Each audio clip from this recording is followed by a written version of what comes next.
Okay, now the next scale we're going to do is the Dorian scale, and we're going to do that in C.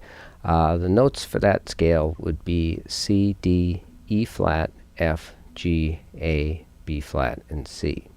Now that actually, for those of you that know a little music theory, that's actually also a B flat major scale. But for now, just ear training wise, I want you to think of this in the key of C. Don't think of it as B flat major, because you're hearing it in the key of C the way we're going to be using it. And the other thing with all these scales, as you're playing with them, I would take some of the jam tracks and play those as backgrounds as you're playing. So for the Dorian scale, this is going to be used over a minor chord, or it could be used over a sus4 chord, but in this course we're just going to use it over minor.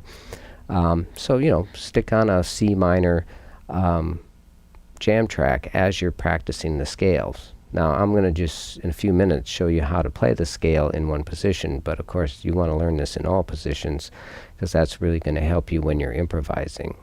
And again, try to say the notes, especially if you're just beginning on the guitar. The hardest thing is to learn the notes. So as you're playing the scale, try to say the notes out loud to yourself, so you really start to learn where those notes are on the guitar. And the other thing you can do is say the degrees.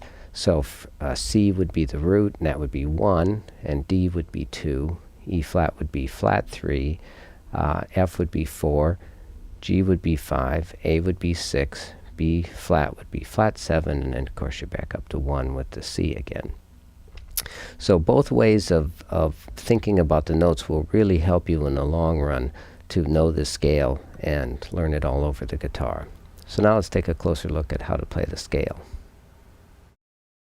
So we're going to start with a C up here at the 8th fret with our first finger on low E, and then staying on the low E string we're going to play a D with our 3rd finger on the 10th fret, and then an E flat with our little finger on the 11th fret.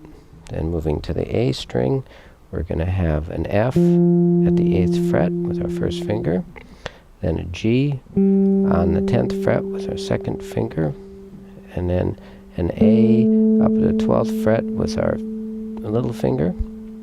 Then moving up to the D string, we're going to have a B flat with our 1st finger on the 8th fret, and then up to the 10th fret with our 2nd finger on a C, then up to the 12th fret with a D, and then we're going to move, well, that's with your little finger, then we're going to move up to an E flat on the G string at the 8th fret with our 1st finger.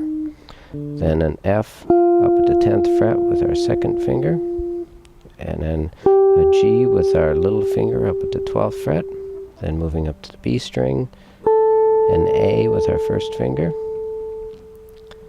on the 10th fret, and then a B flat on the 11th fret with our 2nd finger, up at the 13th fret with our little finger on a C, and then a D up on the high E string with our 1st finger, which is a D on the 10th fret, and then an E flat with our 2nd finger on the 11th fret, and finally an F with our little finger up at the 13th fret. So now let me just play that whole thing for you.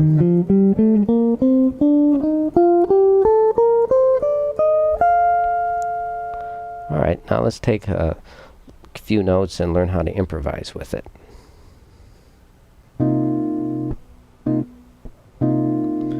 Okay, so let's just once again take a few little notes here to start improvising with. Let's start with our C here with our 2nd finger, and that's on the D string at the 10th fret. And then on the 12th fret of the D string with our little finger, let's play a D. And then up here at the 8th fret on the G string with our 1st finger, let's play an E flat. And then with our 2nd finger, let's play an F at the 10th fret on the G string. So just those 4 notes. Once again, let's just, you know, start out slowly until we feel like we know where those notes are.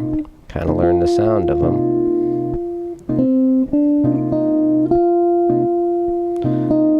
Remember to go up and down, because that's will give you lots of different melodic combinations. And, you know, really changing the rhythms up was really what's going to help you a lot.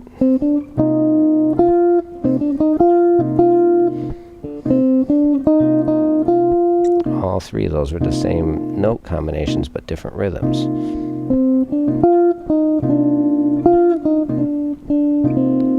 Don't also remember to repeat little lines, like you might, so I repeated the E flat and the F a bunch of times and then went to the D as the final note. All those different types of combinations are going to give you good little melodic ideas.